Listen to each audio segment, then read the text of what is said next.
Up next, Caleb Williams will lead Oklahoma to the college football title game. Title game? Right. Not just the playoffs, but Oklahoma actually has to win one when they get there. I love Caleb fiction, but because their defense is better, I still don't think it's championship pedigree. They scored 107 points since he's been the starter, and they had 75 in the previous 3 games combined before they named him the starter. He's got it, but it's not just about him, right? They went out there they're in the playoff, and you're talking about will they win one game? They're playing Georgia or Alabama in that scenario. Exactly.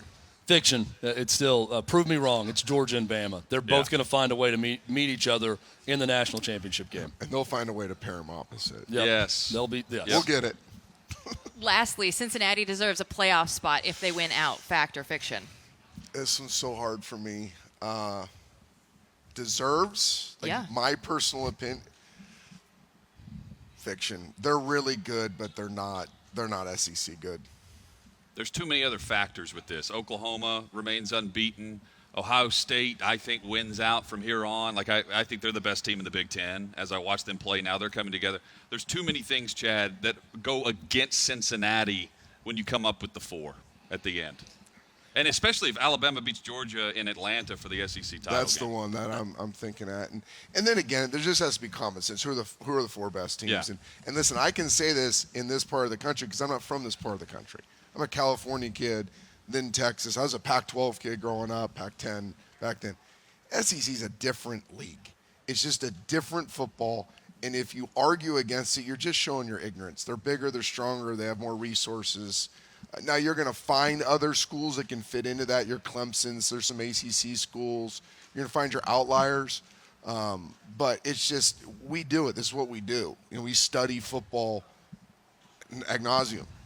And it's just such a glaring difference when you're studying Bama and you're studying a Pac-12 team. You're like, or a Big Ten team. You're like, this isn't even close. I struggle with the word deserve like you did, Coach, on that one.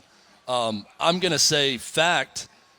By the system, they deserve to be there because they're currently second, and they're not going to lose, and they're going to continue to win big. So, fact, they're going to be there. Do they deserve to be there in that they're one of the 4 most talented, best teams in the country?